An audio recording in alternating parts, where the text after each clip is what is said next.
Oh, good morning, everybody. How's all you beautiful souls doing out there today? I am a sleepyhead today. I am very much a sleepyhead today.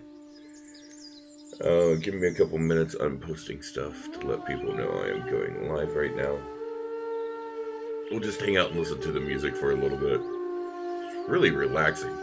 Probably not the best thing for me to be listening to early in the morning when I'm trying to wake up. This is making me want to lay back down. It's like, oh, so soothing, so relaxing, so chill, so peaceful. I'll turn it down here in just a few minutes. I'll turn it down a little bit right now. Oh, sorry for that. Alright, I think we have just about everything we need together. Finally. Let's see. I'll move this over here. No, I don't. Here, I put it there. Still setting things up, people. Don't mind me.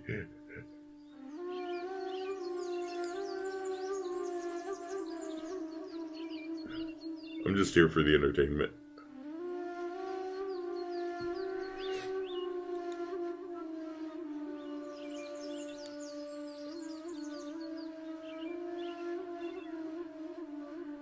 All right. I should have it up where I can chat with you guys. If you guys end up wanting to hop into the chat while we're going through this, feel free. Jump in, say hi. If you got any questions or any comments, feel free to jump in there and just be like, hey, yo, what's up, dude? I has a question. I'll try to answer it. If I can't, we'll work through it together. We'll figure it out. It's what happens.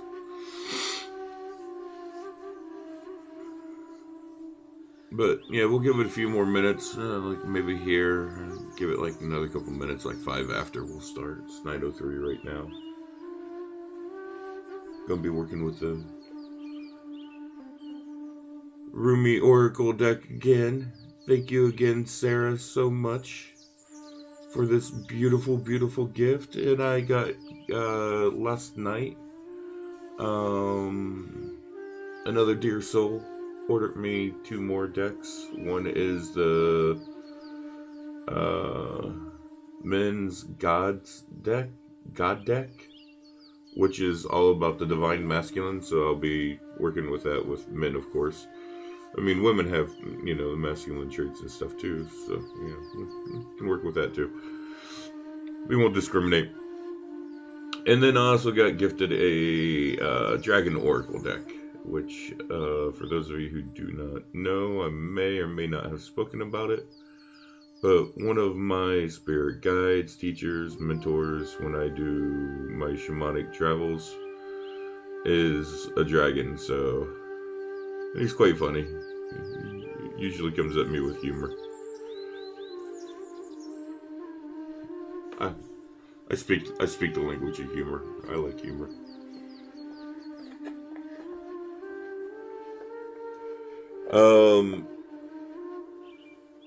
And then I picked up the Sacred Rebels Oracle deck.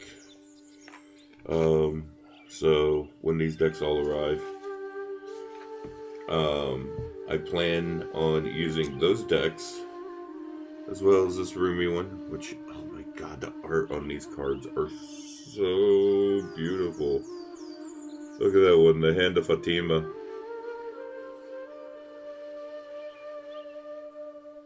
The right choice. The dissolving light.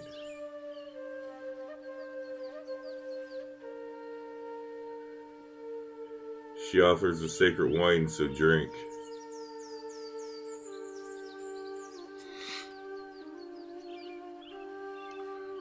This is an Alana Fairchild deck. I've got another Alana Fairchild deck that I'll be working with too, which I love this deck. It's so gorgeous. It's the Earth Warriors Oracle deck. Mariposa done the artwork for this one. Gorgeous deck. Absolutely love it. But when these decks all get in, I'm going to start doing... I'm going to start offering readings and pulls for donations. Excuse me.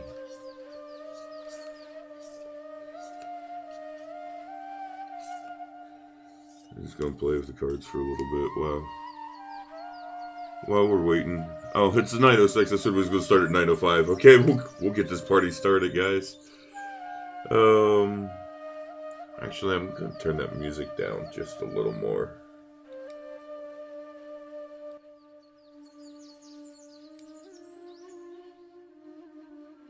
There we go. It's supposed to be background music, not blasting in your ear music, and at least on my end it was really loud. So, my Rumi poem I've chose today, or well, wisdom. Let's just go with wisdoms of Rumi, because not everything I'm going to read on here is going to be a poem. Some of them are going to be more like quotes. Some of them are going to be more little quips of philosophy and stuff. But they're all going to be wisdom. It's one thing I can say. Yesterday we started off with the one about, don't live in the past because it can, imprison you. Don't live in the future because it's not guaranteed. So you can just get lost in all the possibilities, never knowing what's going to truly happen. And to be present here in the now and to give of yourself something that will help bring you in alignment with your highest values. So that was yesterday's poem with Rumi in our meditation. And then the oracle card we pulled was the Blessing of Al-Hakim. And on the Discord and on the Facebook, on my personal Facebook, on the Breaking Reality Facebook. Maybe not on the Breaking Reality Facebook yet. Let me check. I'll have to see if they're up there yet. Are pictures of the cards and the book and what it all broke down to. But it basically broke down to love and compassion, which I had spoke on earlier. But today I want to talk about something else, because I started off on that because I wanted people to, get in that right mindset to start this year off. And today I'm continuing that with this one, and it says, everything in the universe is within you. Ask all from yourself. Rumi. Everything you need is inside of you. You just gotta unlock it. You just gotta ask yourself of it. You just gotta figure out how to tap into that. Everything you need is within you. And we can get into the discussion of oneness, of the universal collective consciousness, of, being one with the source.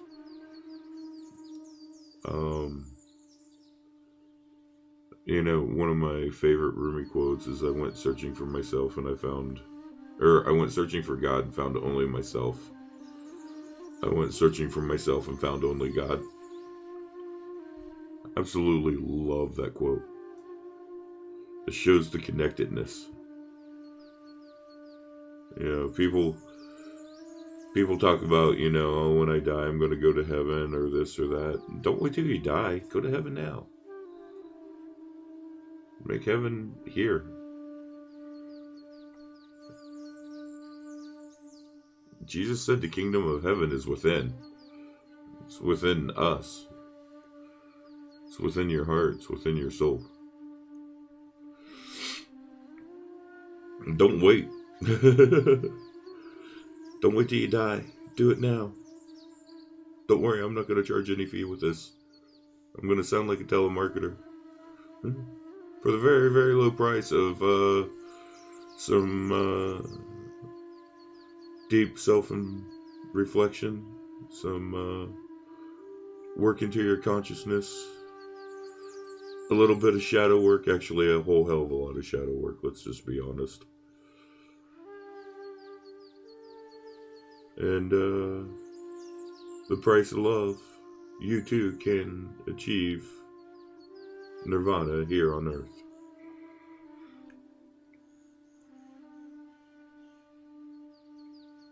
But yeah, so everything is within you, so ask it all of yourself. Don't sell yourself short. Stand in the power of who you are. Stand in knowing who you are. You know, we're beings made up of cosmic energy encased in a suit of stardust, walking around having a human experience. We're cosmic beings. I mean, we're cosmic energy. We are the universe expressing itself in human form. So let's make it a good experience. All right, let's pull a card. I'm gonna sit here and ramble. Sit here and rant for a while.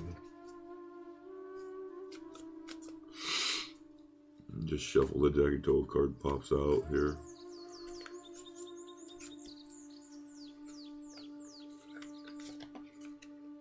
Oh, I think it's this one. I did want to go in. I pulled the Sacred Soul Sister.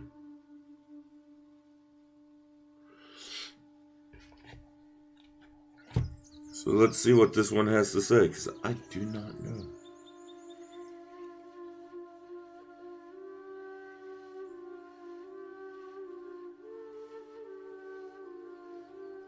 Oh, this one's a long one.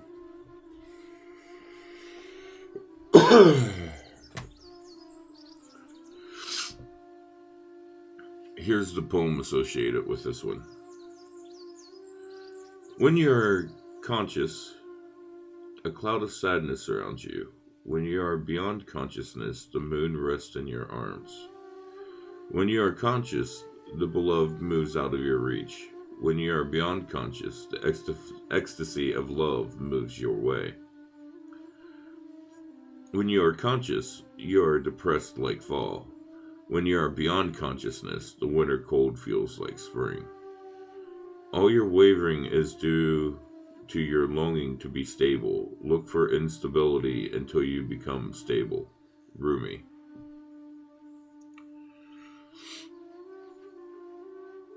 I like that.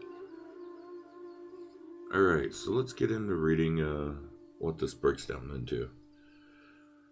I love you. I am your other self. I am with you always, your partner on this soul journey. I am the you that you do not see. I am the you that speaks through intuition and instinct. I whisper and I sing about my crazed truth-telling to you. Through your dreams, through your body, I am the you that is wise, that trusts in life, that knows. I am the you that sees reality rather than appearance. I am the you that knows how to be happy and free. This is going to be a good one, people. There's a valid point of view that we travel this path of our life journey alone. Our deepest descents into the psyche happen alone. We meet death alone, and we come into the world alone.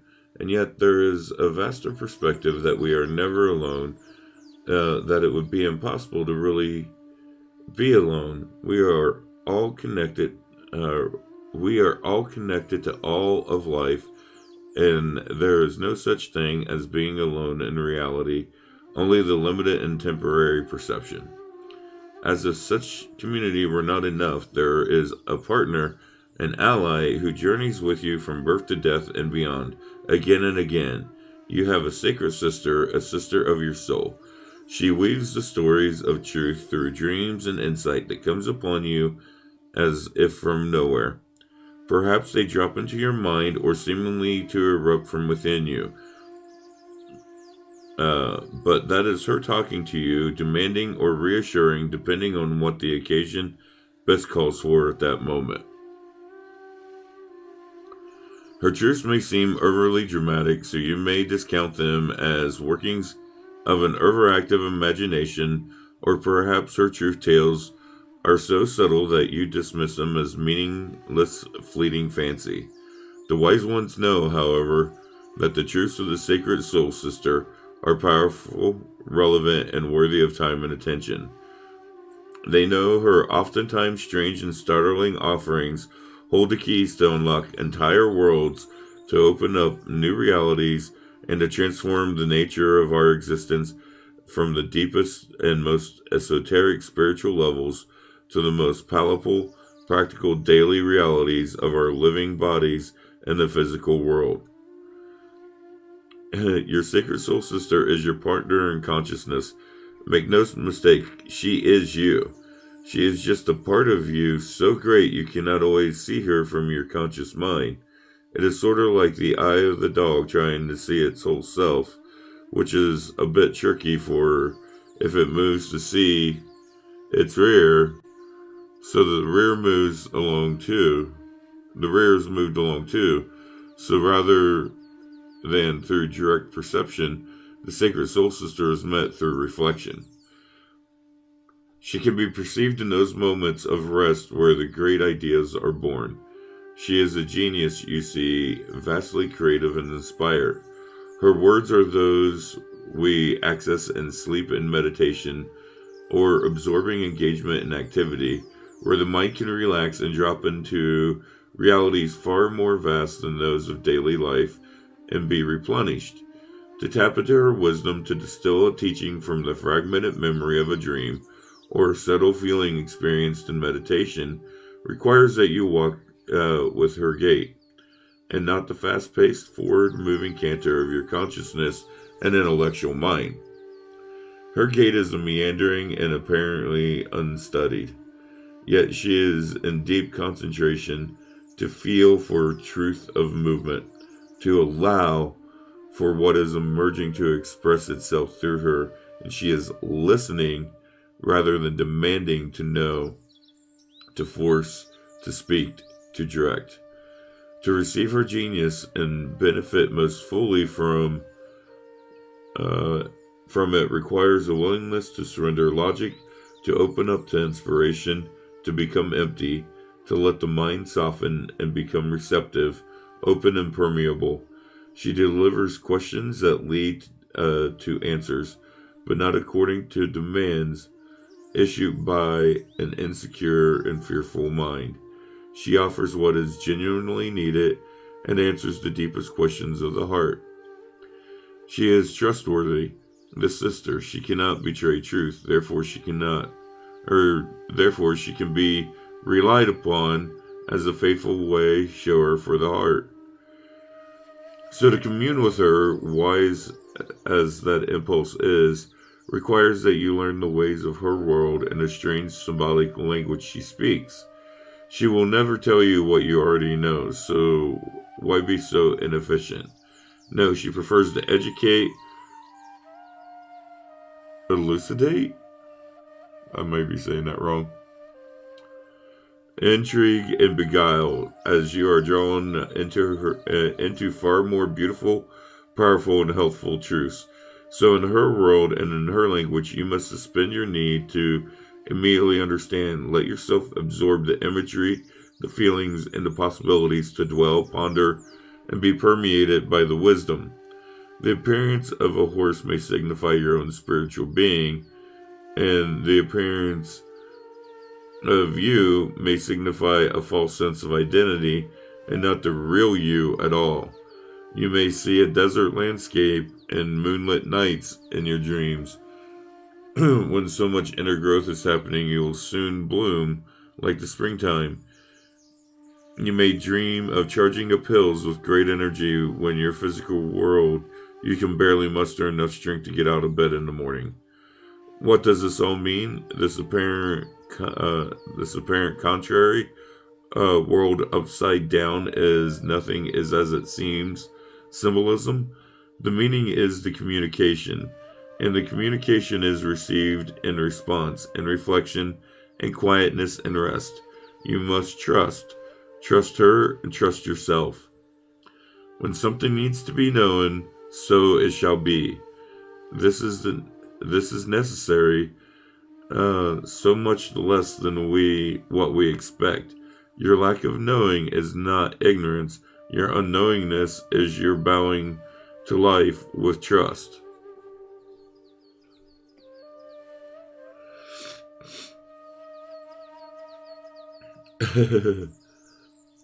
She has come to you through this oracle to remind you that everything is alright and that she has your back.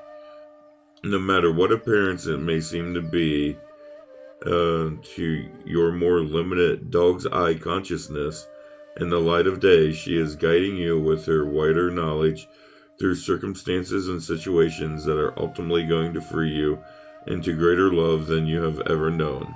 No matter whether you feel like a rat in a maze or a bewildered drunk stumbling through labyrinthine back alleyways trying to find your way home again, no matter how out of control life may seem, she's letting you know all is proceeding just as it should, and that her will shall manifest. Her will is your wholeness, your completion. Her will must manifest and shall, because her will is nature, it is growth, it is God. She is God in you now. Remember that, and you'll realize, if you don't mind the ending being told before the last chapter, that everything's going to be okay. This oracle comes with particular guidance also. You know something deep in your bones, without knowing how or why, or without particular reason, you just know. It doesn't make sense, but you know. It may be joy that you know, it may be that you know to avoid certain situations, it may be that something is going to work out beautifully, despite appearances and to the contrary, at that particular moment. It may be that you're meant to take a certain path. You just know. This oracle comes as a confirmation that your knowing, mysterious as it is your sacred soul sister talking through you. Trust it and act, or not, accordingly. This kind of goes along with our poem. I'm going to read the sacred honoring ritual here in a second. I'm going to take a drink first, though. But this goes along with our poem. Everything in the universe is within you, aka your sacred soul sister. Ask all from yourself. Hey, sister, soul sister.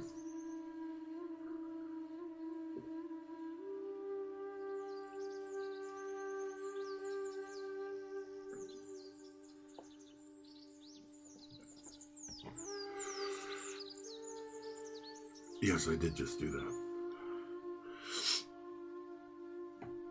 The sacred honoring ritual says kneel or sit comfortably. I'm going to do the sitting part. Preferably on the ground or somewhere you feel grounded and anchored to the earth.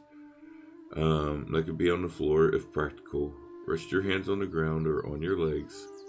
Say aloud, I call upon the sacred sister of my soul, the shadow priestess of wisdom in the temple of love.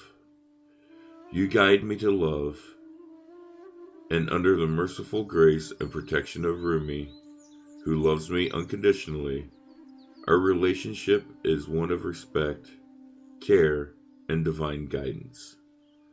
May I be blessed with receptivity to your genius and capacity for the grace of growth. So be it. Rest for a few moments. You have finished your ritual.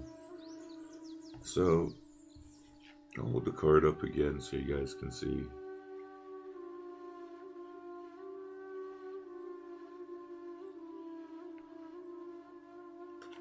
Let's just go ahead and take a couple of moments. And you can take some more time on your own after.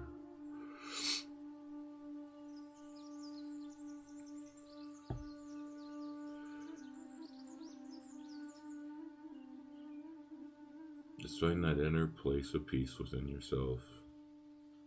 And know that all that you need is within you. All you have to do is ask.